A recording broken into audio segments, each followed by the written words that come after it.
Good afternoon, everyone, and welcome to our last brown bag lecture series for this academic year.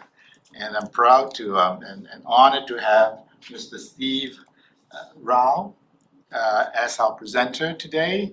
I met Steve at an abolish nuclear weapons presentation that was offered by two Nobel laureate, a lawyer and a physician. I heard Steve raise some very significant, meaningful questions. And a topic that he raised was that we are a wounded people. We're suffering from trauma, and how trauma can contribute to our challenges for peace. Okay? And how is trauma sustained? How is trauma repaired? For the sake of one's own well-being and for the well-being of the community. So I said, and I asked Steve if he would like to come and share his thoughts, his experiences in how we work with this trauma, which sometimes can be passed on from generation to generation.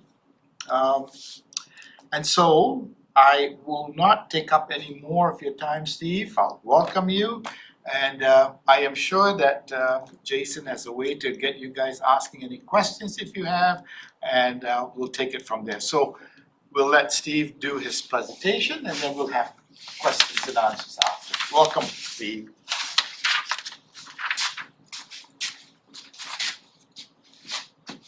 Thank you. Thank you.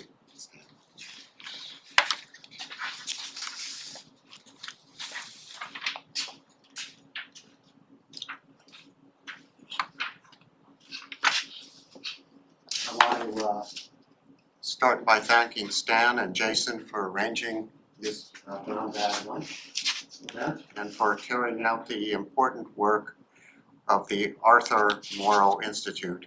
And thank as well the other members of the Institute who make these events possible. I'm honored to be here and join the series of brown bag speakers who have contributed important ideas toward the world of peace. My clicker doesn't seem to be working. Sorry, Steve, we'll get you there. Okay, there you go. Robin Freeman and I are the co-executive directors of the David R. Brower, Ronald E. Dellums Institute for Sustainable Policy Studies. Our work together on peace and well-being spans many decades, and much of what I will talk about today is informed by the insights Robin has shared with me and is the result of our shared collaboration and friendship. Today, I will talk about trauma, what it is and how it is maintained, consider some ways we might repair its woundedness, and close with some thoughts about brainstorming well-being. The thoughts about brainstorming, the term civic stress at the top of the slide refers to the chronic social stress factors that undermine community and individual thriving, and the term civic abuse refers to the episodes of abuse that inevitably arise from untreated civic stress. This is a frightening time in history. What used to be horrendous regional tragedies and catastrophes are now happening globally. Climate change, endless wars, and an endless nuclear arms race, to name a few. And we are all witness to them on a daily basis. We need to find a way to apply brakes to the violence inflicted on people and nature, and we need to envision and create, in practical ways, a world less prone to danger and more prone to well-being. Because a world in which there is a deficit of well-being will inevitably be dangerous and erupt into war. At the core of our woundedness, I believe, is trauma. Trauma shapes our shared social narratives of harm, and interferes with caretaking. This afternoon, I hope I can shed a bit of light on a question many of us ask ourselves. How might we make a world of well-being beyond our woundedness? To begin with, I will share a few stories and some reflections on trauma. My first story is about the personal nature of trauma. Here is a picture of my dad in his mid-60s, and a 1959 picture of me when I was 9 or 10. 13 years ago, my older brother and I were caring for our then elderly parents.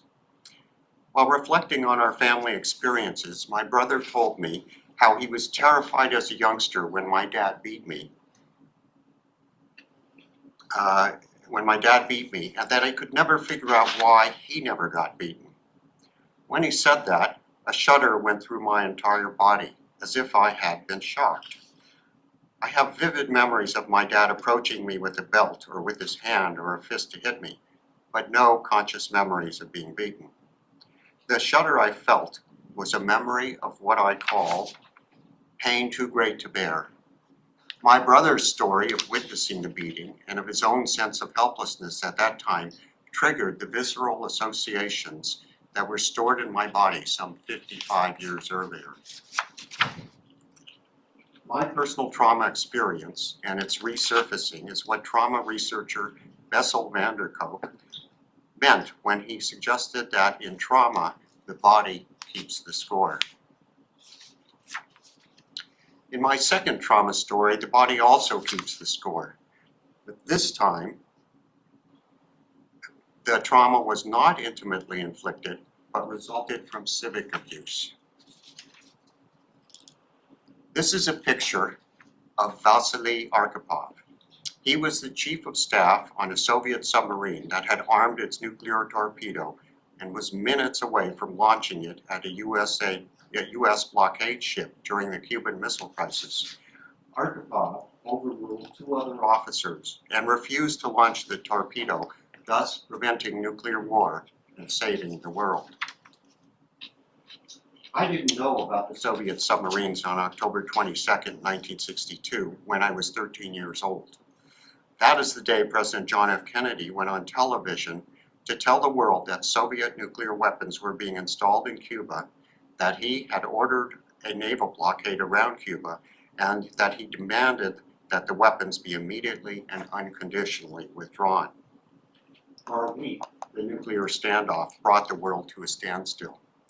I remember spending that week in front of the television with my family, wondering if we could make it through the standoff alive. These images are of other people doing the same. Hold on to these images for a minute. In 1979, a group of editors interviewed Daniel Ellsberg, best known for releasing the Pentagon Papers that helped stop the war in Vietnam. For 3 hours, Dr. Ellsberg talked about his work as one of the primary nuclear war planners in the Eisenhower, Kennedy, Johnson, and Nixon administrations, and of his concerns about the nuclear arms race. In his view, only luck had saved us from all-out nuclear war. I remember leaving that interview stunned, perhaps I could say in shock, as I learned about the extent of the planning for a nuclear war. On a walk to the store the next day, memories of the Cuban Missile Crisis came from the back of my mind, where I had stored them as thoughts and feelings too great to bear, to the front of my mind. The fear for our world that Dr. Ellsberg's stories precipitated had triggered the visceral memory from civic abuse 17 years earlier. This is Dr. Daniel Ellsberg and the cover of his final book, The Doomsday Machine, published in 2018, 5 years before his death. We are now entering a renewed arms race of exotic new weapons that are including AI in their target and alert systems. Rather than 2 superpowers, we have 3 superpowers and at least 9 nations with nuclear arsenals. 7 of them are ruled by authoritarian leaders, France and England being the 2 exceptions. The presence of these arsenals and plans for their use probably remain in the back of our minds. They constitute a form of civic stress and civic abuse as they profoundly undermine our sense of future in both psychological and physical ways. So this is the second story of my personal encounter with trauma, and a story that many of us, all of us, share. My third consideration of trauma has to do with its passing from generation to generation in cycles, creating seemingly illogical reenactments. Going back to my story of my dad, these are images of the Holocaust and pogroms. My dad's parents immigrated to the US because of the pogroms. Those relatives that stayed behind died in the Holocaust. When my dad was 2, his father died of a heart attack, leaving his mother destitute. So the trauma shudder that went through my body was in many ways transgenerational. Here are some more pictures of the Holocaust. They look eerily similar to these pictures of the Nakba. And here are pictures of the Warsaw Ghetto and Gaza, again, eerily similar. And finally, children from the Holocaust in Gaza. In both catastrophes, we see frightened people fleeing their homes with what little belongings they could muster. Children and adults starving, skin and bones, with hollow eyes of despair and vast destruction. Tragically, Israel, a country driven to nationhood by the memory of being tormented for generations, has become like their tormentors. So while trauma is about the tragedy of victims, it is also about its cycles and reenactments. The cycles lock us into being either victims or executioners, to paraphrase a famous Camus essay, or into being the tormented or the tormentor. The roles are eerily interchangeable. When trauma becomes normalized, as it has at every level of our civilization, we get stuck in these cycles, feel trapped and diminished in our sense of agency, at both a visceral personal level and through our social narratives and institutions. Trauma has been a driver of human affairs for at least some 10,000 years and made the possibility of peace seem elusive at the large scale of empires, because we evolved to manage in kinship groups in small-scale villages in natural settings. We are all witnesses to social trauma, and once it is done, it cannot be undone. But can we find a way forward to restore our collective humanity? A way that bequeaths a humane and livable world to those who have been traumatized by war or deprivation, and a way that bequeaths a humane future to our children. Although trauma cannot be undone, we have learned a lot in the last 30 years about the ways trauma undermines us and how to shift its setbacks toward post-trauma growth. In other words, we can now effectively treat its wounds at a personal level.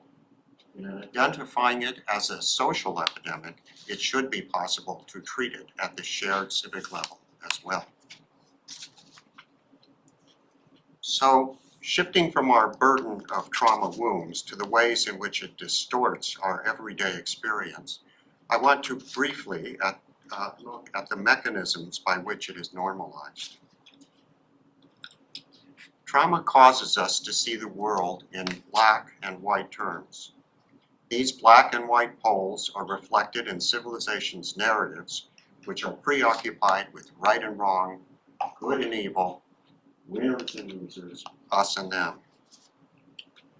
Even, as is often suggested, there is a gray area in between the black and white that gray offers only uncertainty and confusion. Neither the extreme narratives nor the colorless, indecisive gray area capture our humanity. However, through our imagination and through our empathy and goodwill, we have access to an incredible rainbow of human well-being resources that I think give us the means to cultivate and plan peace. I think that the imagination can be seen in its simplicity and wonder by children the world over. There is a great deal of peace research and action to be done in many areas of human endeavor: ecology, medicine, farming, urban planning, education, to name a few. I hope to offer some thoughts about how psychology and neuroscience might be helpful in understanding how we might build a robust infrastructure of well-being. In broad strokes, studies about brain development look at how the brain is shaped through what we are genetically endowed with, our hardwired traits and capacities, and what we learn and absorb from our social and physical environments, our soft-wired traits and capacities. As part of the social environment, our group or shared psychology contributes to our learned behavior and influences human development. Psychosocial development, human attachment patterns, and trauma are all shaped by our soft and hardwired brain. This is important, so I will take some time here. The psychosocial approach looks at individuals in the context of the combined influence that psychological factors and their surrounding social environments have on their physical and mental wellness. As we grow, our hardwired and soft-wired capacities interact in ways that allow for greater emotional expression and the development of new and more complex skills. This chart, taken from the work of Erik Erikson, enumerates how social relationships shape and interact with our sense of self. The first stage, that of infancy, is the time when Erik Erikson posits that we develop a basic sense of trust or mistrust toward our social environment. The psychological research into attachment shares this same view and indicates that brain development requires a sense of trust or safety in attachment terms in order to develop an integrated sense of self. That is one in which you feel you have a sense of agency and purpose. When the virtue of trust is not stable, we are less resilient to trauma, and our emotional development becomes stuck or arrested, making it hard to develop additional virtues essential for growth. Our civic narratives reflect or mirror these developmental stages. If you read the paper, watch the news, peruse social media, or evaluate government budgets or city planning, you will find a great deal of mistrust, which, as we will see, makes it hard to build cohesive, caring communities. The civic epidemic of mistrust might then be characterized as developmentally arrested at the earliest stage of growth. Much of the basis of trust can be understood through research on attachment. We are all born with a need to connect, which I have noted here as a hardwired part of our brain. If we grow, we develop a capacity for attunement, which becomes a very delicate, nuanced, and enriching part of our soft wiring. In the short video I'm going to show, we will see both attachment and attunement as they develop in a sensitive social engagement, and we will see how delicate and prone to disruption the attachment and attunement are. The video is known as the still face experiment, which was introduced to the world of psychology by Dr. Edward Tronick. This is something that we started studying 30, 40 years ago, when people didn't think that infants could engage in social interaction. In the still face experiment, what the mother did was she sits down and she's playing with her baby, who's about a year of age. I'm like a girl. Oh. And she gives a greeting to the baby gives a greeting back to her. Yeah. This baby starts pointing at different places in the world, and the mother's trying to engage her and play with her. They're working to coordinate their emotions and their intentions, what they want to do in the world. And that's really what the baby is used to. And then we ask the mother to not respond to the baby. The baby very quickly picks up on this. And then she uses all of her abilities to try and get the mother back. She smiles at the mother. She points because she's used to the mother looking where she points. The baby puts both hands up in front of her and says, "What's happening here?" She makes that screechy sound at the mother, like, "Come on, why aren't we doing this?" Even in this 2 minutes, when they don't get the normal reaction, they react with negative emotions, they turn away, they feel the stress of it, they actually may lose control of their posture because of the stress that they're experiencing. Okay. I'm here. And what are you doing? Oh, yes. Oh, what a big girl.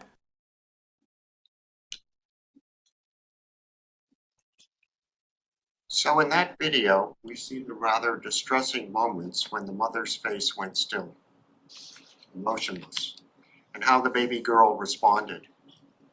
In this picture from an older child experiencing his mother's still face, we see the depression following his attempts to connect. The sense of disconnection, of being left out when chronic, leads to the polarized thinking addressed earlier, and a sense that the world is not trustworthy. In this photo, we see a younger child glowing in the light of his mother's attention. The glow allows for the soft-wired capacities for attunement and connection and trust to grow, and provides for nuanced moments of meaning to the mother and son. I believe that these two differing moments in the still face video provide information about the foundations for social relationships that are the building blocks for social structures of caring or harming. What we saw in the video was a stark moment of stress reactions to the mother's disconnection, bookended by delightful, loving moments of interplay and shared coherence. We are biologically endowed to have all three of these reactions. How do we react to these various stress reactions? Dr. Dan Siegel has developed the metaphor of a window of tolerance, pictured here, that suggests how we cope with stress. When we are in our window of tolerance, the zone in the middle of the slide, we are in tune with our emotions and thoughts and able to respond to the environment in thoughtful and appropriate ways. However, when we are overloaded with stress, our body goes into crisis mode, known as fight, flight, and freeze.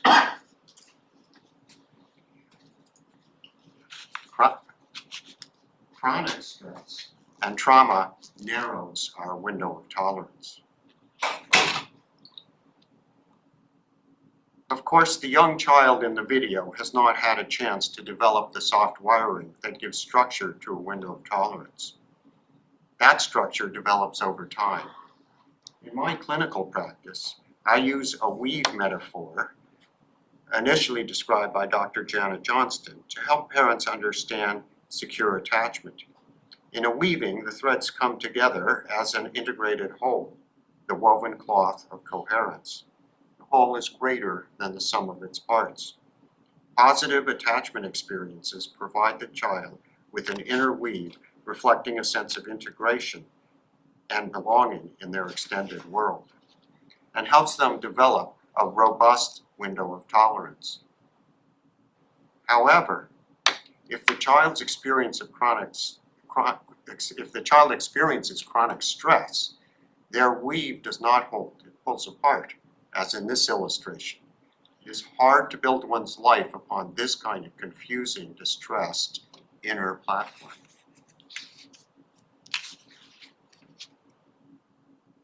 We can extend the weave metaphor to our communities and the environment, represented here by the circular orange and teal threads, representing a sense of lively interplay and wholeness. The broken weave of our shared world might look like this. The frayed threads narrow society's window of tolerance. From a population perspective, then, our society might look like this. The injuries accumulate into the chronic civic stress of civilization. The frayed weaves of this graph, thank you. The frayed weaves of this graph collect in the two dysregulated stress zones outside the green zone of coherence. Civilization as a whole is excessively in the both aggressive agitation of hyperarousal and the withdrawn state of hypoarousal. The same arousal response is found in personal trauma. There is not enough coherence in the central social domain to sustain well-being. Absent well-being, it is logical that war becomes normalized and inevitable. But if well-being were to be normalized, then we might wonder if peace would become inevitable.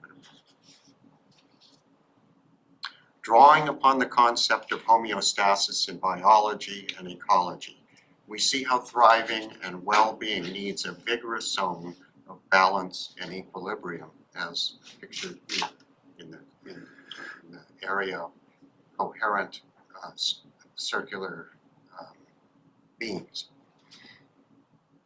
To thrive and achieve peace, we will need to engage in a conscious balancing act to live within our relatively narrow, but also richly abundant and engagingly diverse niche. In our work at the Dellums Institute, we use child psychiatrist D.W. Winnicott's term of a holding environment to describe the nature of that conscious balancing act. Winnicott refers to safely supportive social milieux. He observed the important need to extend the holding environment of the mother and the baby beyond the family to the community and society as a whole. His concept contrasts greatly with the restricted, dysregulated self-concepts inherent in civilization's normalized civic stress coping structures. Normalizing social holding environments would seem to be an antidote to the global catastrophe we are contending with. They would by nature include everyone and everything, and no one and no part of nature would be left out. Love, imagination, and belonging are all inherent capacities expressed in holding environments. So if we shift our social narrative away from right and wrong, us and them, and replace it with the more empathic and accurate narrative of understanding what has happened to us, we can begin the healing process as we establish holding environments. This is the path of truth and reconciliation we have begun in Canada. How can we also shift our narrative to address our inherent capacities to imagine and create well-being? Can we imagine a body politic keeping a score of beauty, well-being, love, and coherence, rather than normalizing distress, humiliation, and despair? So to summarize, I've talked about trauma and how it manifests itself. I've talked about how chronic civic stress leads to disruption and civic abuse. I've talked about how psychologically a sense of belonging, love, trust emerge from the interplay and caretaking capacities that make us human, and I might add humane, and how the body also keeps the score of well-being. I've suggested our idea of a holding environment for society as a whole, one in which we do not blame but understand.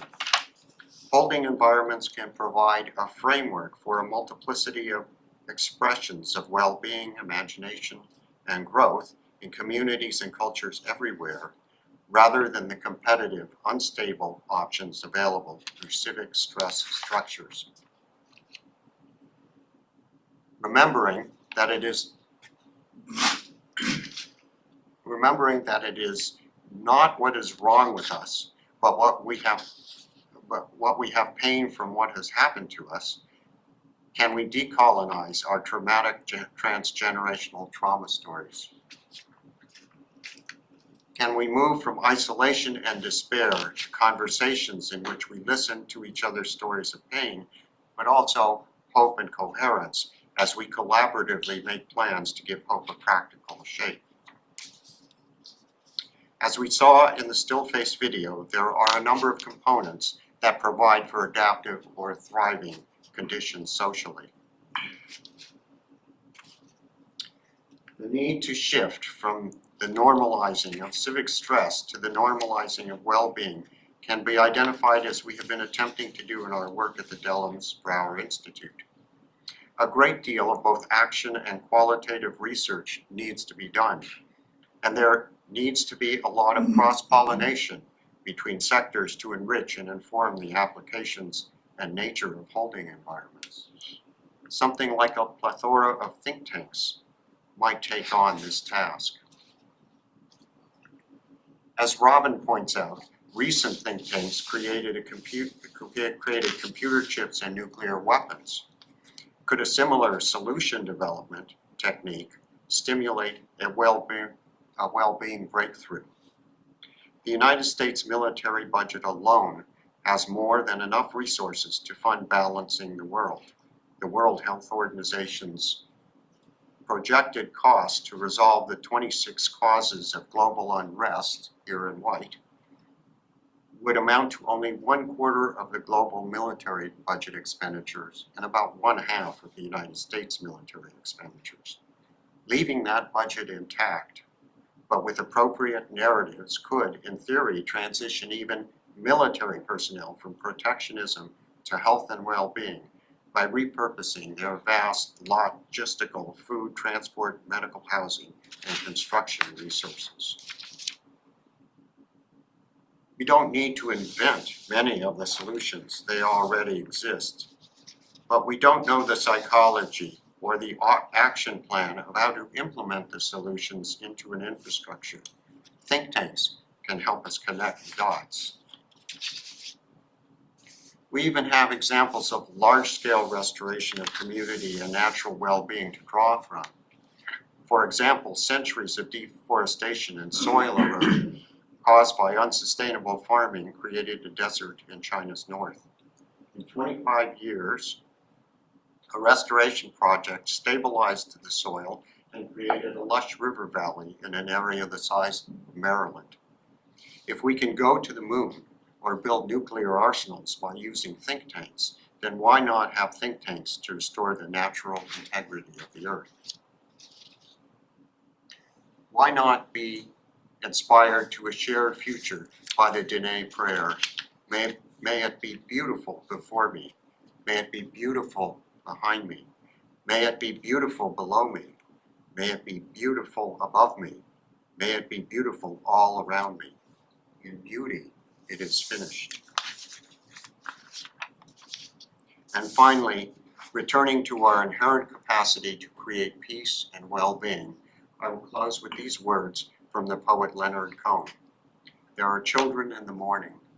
They are leaning out for love, and they will lean that way forever. Thank you. We have quite a few people online today, not as many people in the room today, but lots online. So I invite folks that would like to ask a question to either raise their hand, happy to turn on your microphone, or to type in your question in the Q&A box. Perhaps Stan might, or Cassie might lead us with a question today, but I will watch the Q&A box and watch for people to raise their hand if they like. Stan, perhaps you'd like to start us off? No pressure, hey?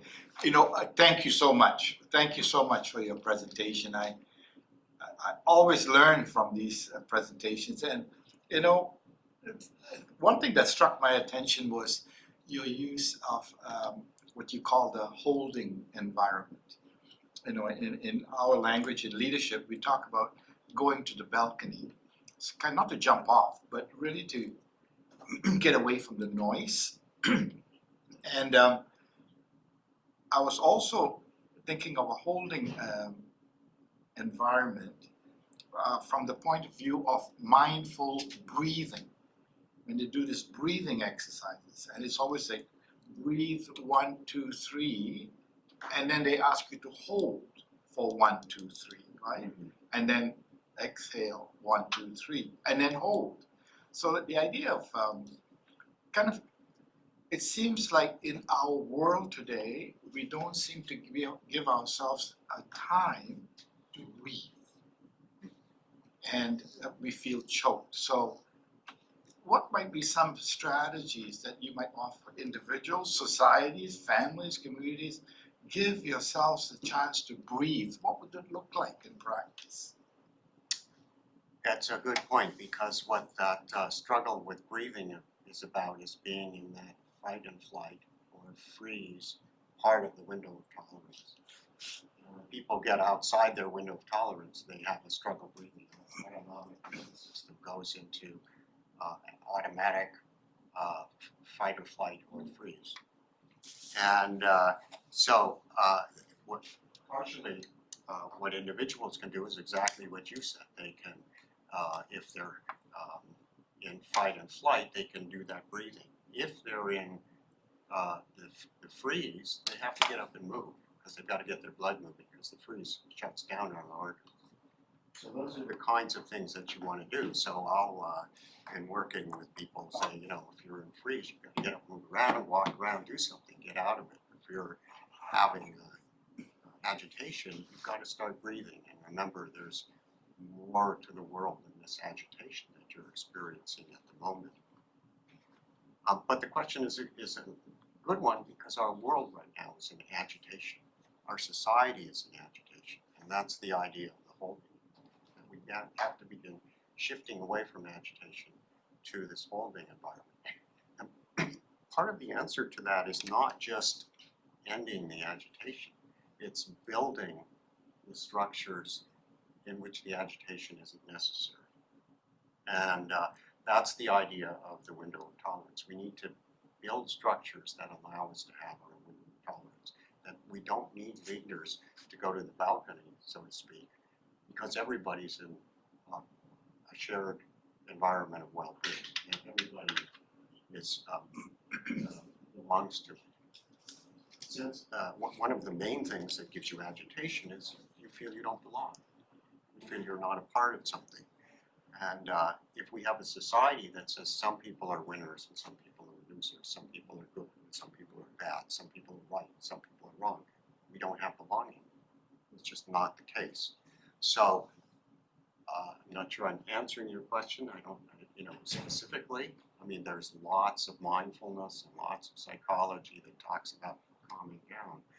But I'm saying we need to extend that to people who don't have the opportunity to go to a therapist. We need to extend it to the world in general.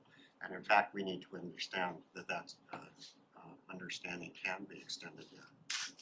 And at the Institute, we've done a number of projects in which we've done it, not psychologically, but just engaging people in that project, like the Lost Valley project, in, let's say, environmental restoration.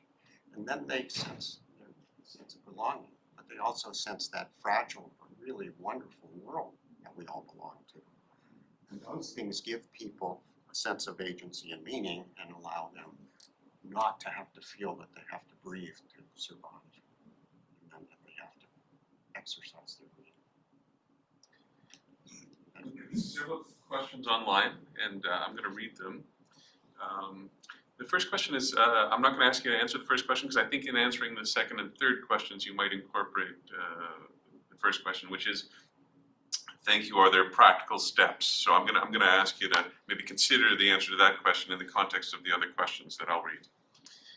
The first question is, they're somewhat related questions, but they come at it from slightly different angles, so let's hear it here.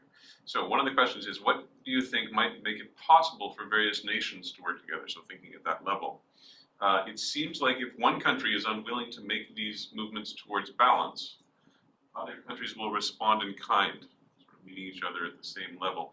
How do we work past this in a global sense? How do you see that working in a global sense? It's a good question and a very difficult one because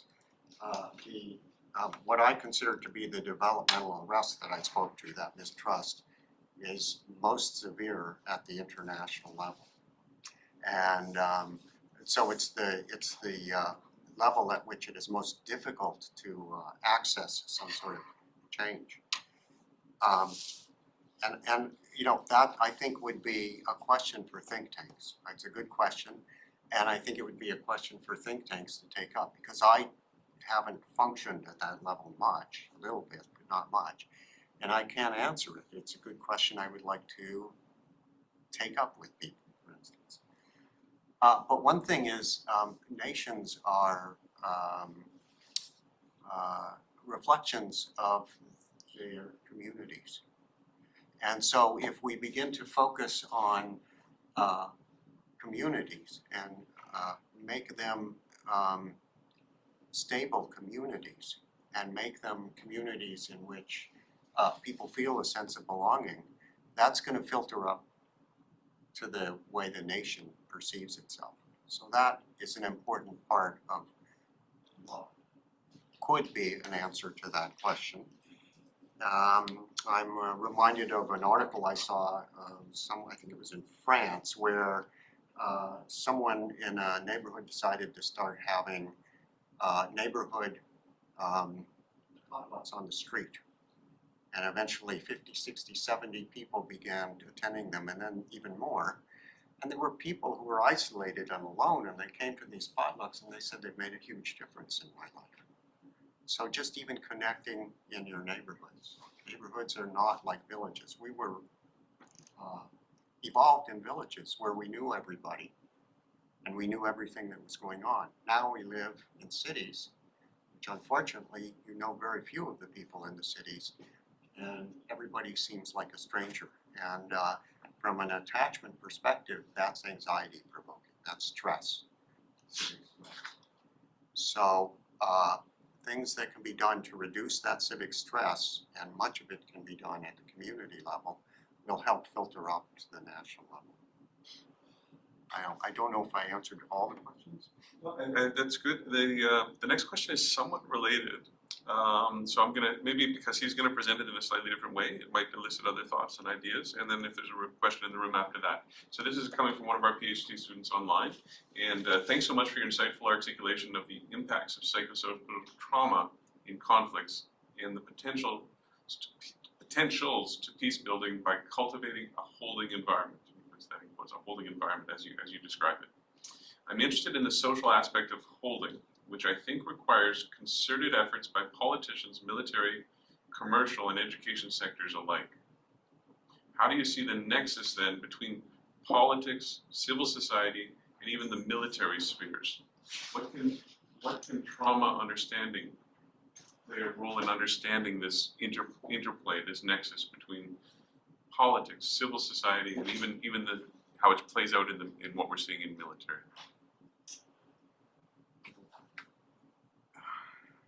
It's again a good question, but one which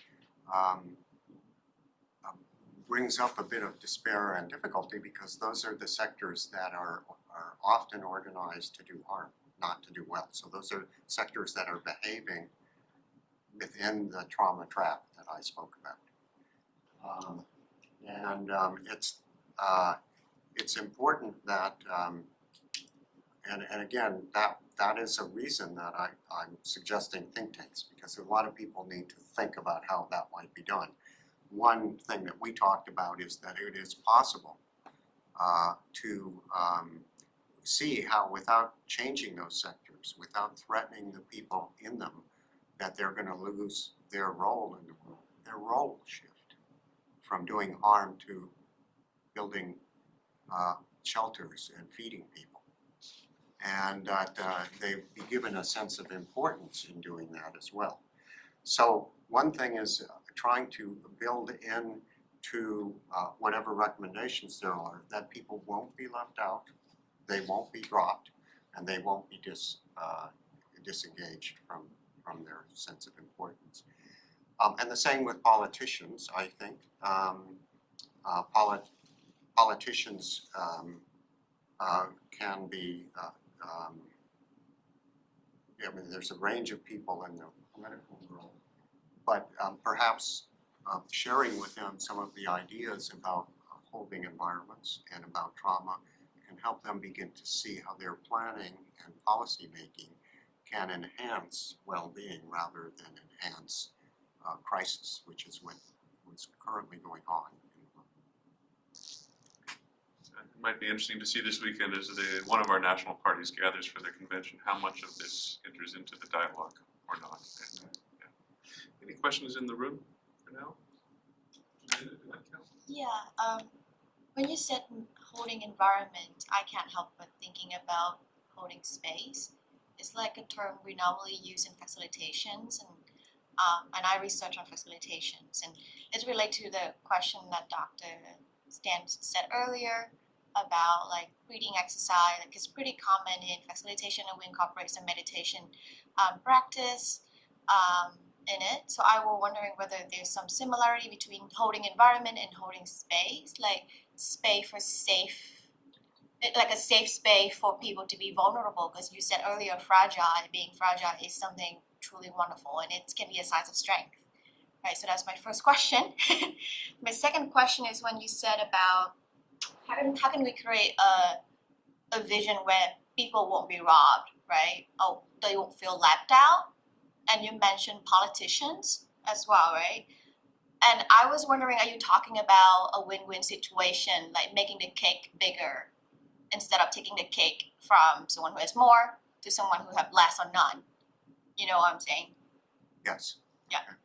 So, if I can remember the first one, I think it's The first one about holding space and holding environment, yeah. Holding space is a holding environment. The holding environment term came from a child psychiatrist who saw a mother and a baby and how they interact, and it's what's going on between their brains, the what people call interaction, but which I call what did I call it?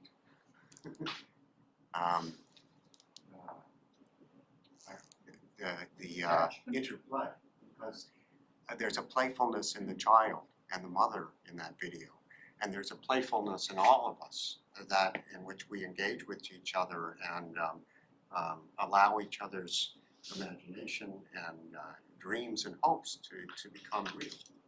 And so that all, but in the video, of course, the baby needs to grow. And the way the baby is growing and learning relationship is through that interplay, through that playfulness, not through being told what to do, but through that playfulness, and the child absorbs that. And as you get older, of course, the way that happens is through conversation, through stories, through talking to each other. And so making a safe space at a meeting, as you say, a holding place, is the same thing. It's a holding, and it's making a safe space, and that's essential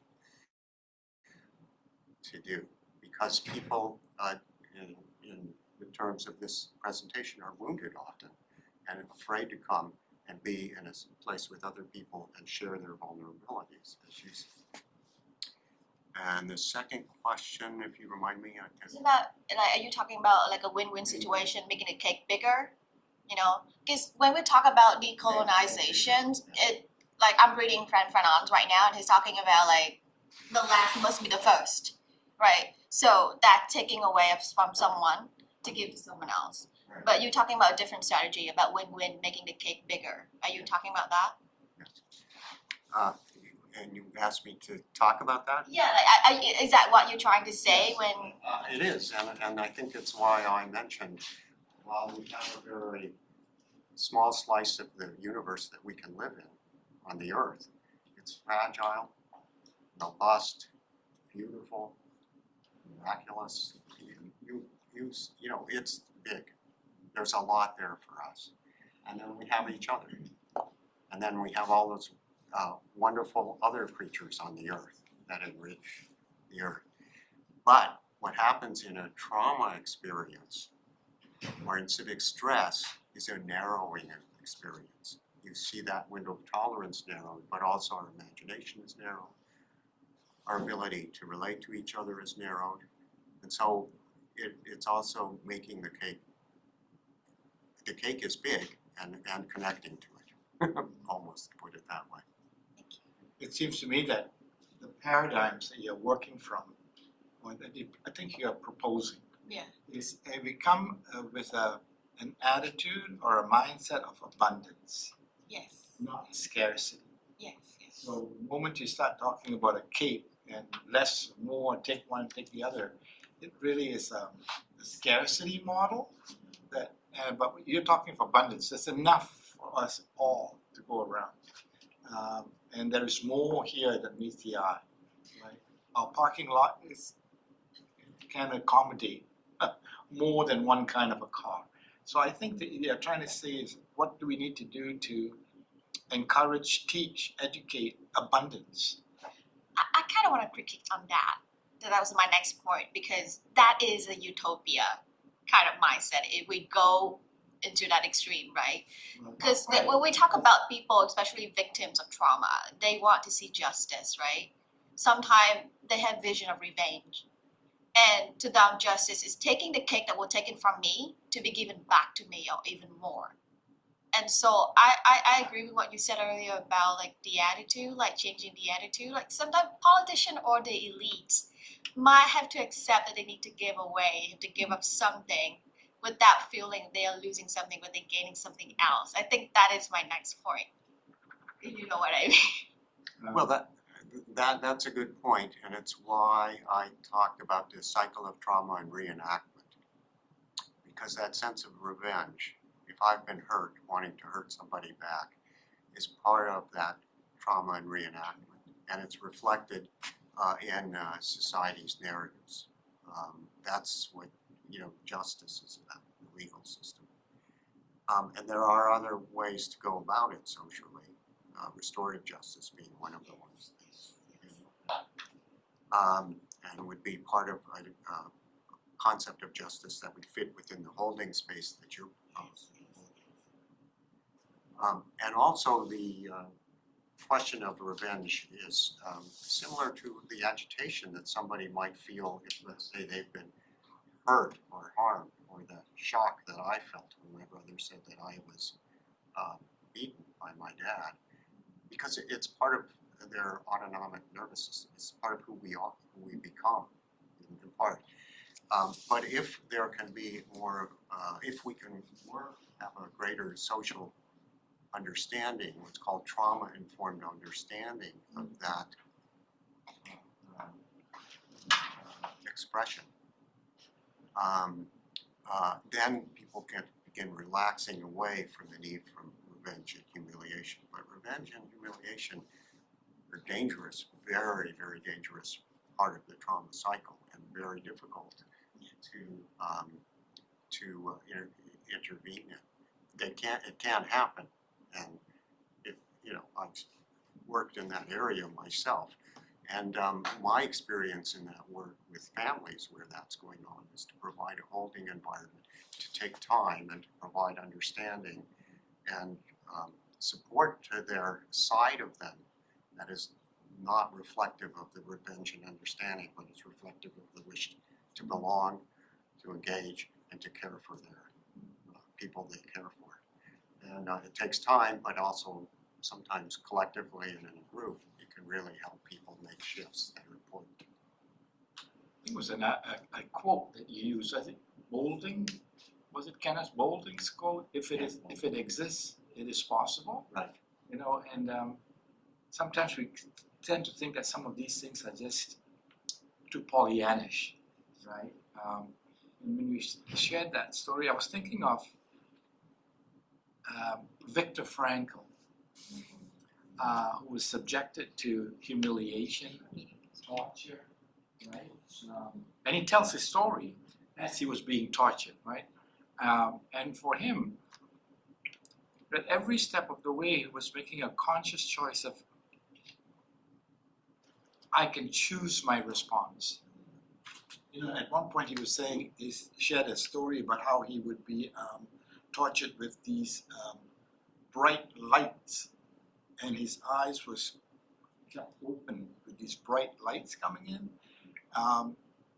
And how at that moment he was saying, all right, if I survive this, what will I be teaching my students when I get out?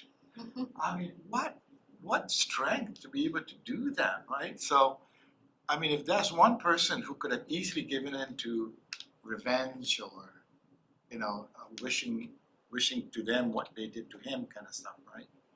So that's a huge, huge courage on his part. And I know there are others who also have gone through that kind of traumatic experience, right? And it's tough for us to even imagine that, because look at where we are. There are no bombs falling here, and there's nobody threatening our lives, right? It's hard.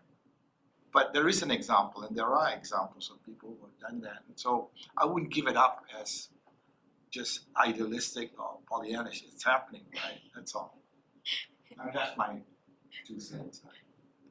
So we're coming up to the top of the hour now. I just want to certainly note that your good colleague Robin Freeman is actually online and been with us, and he's asked a couple of questions which he's noted have been answered sort of in the course of the conversation. So just to say hello to Robin and thank you for your questions as they've come in. They've been answered. But Stan, perhaps you'll just bring us to a close. And, yeah, well, I'm going to get up there. Well, all I did was have a glass of water, my friend. Yes. And I hope, and I say thank you very much for coming. Thank you for sharing your wisdom and your experience, right? And I think we need more of this. And we'd love for the students who are online to come in person, and then we can have cake and celebrate it. So thank you, my friend. And have water. Thank you.